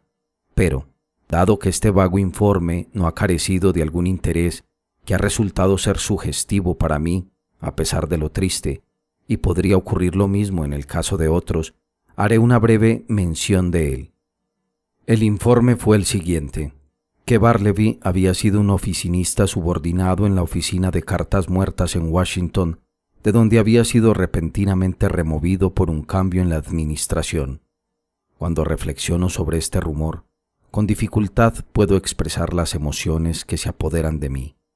Cartas muertas. ¿No suena como a personas muertas? Piénsese en un hombre inclinado, por la naturaleza y la desgracia, a una pálida desesperanza. ¿Puede haber oficio alguno más apropiado para magnificar esta inclinación que el de estar permanentemente manejando estas cartas muertas, clasificándolas para las llamas? Porque las queman por carretadas cada año. A veces, el pálido empleado saca, de dentro del papel doblado, un anillo. Tal vez el dedo a quien se dirigía se pudre en la tumba. Una nota bancaria enviada en la más veloz de las caridades, y aquel a quien debía aliviar ya ni sufre hambre ni sed. Había perdón para quienes murieron desesperados, esperanza para quienes murieron sin ella, buenas noticias para quienes perecieron sofocados por las calamidades sin alivio. Llevando recados de vida, estas cartas se precipitan hacia la muerte. ¡Ay, Bartleby! ¡Ay, humanidad!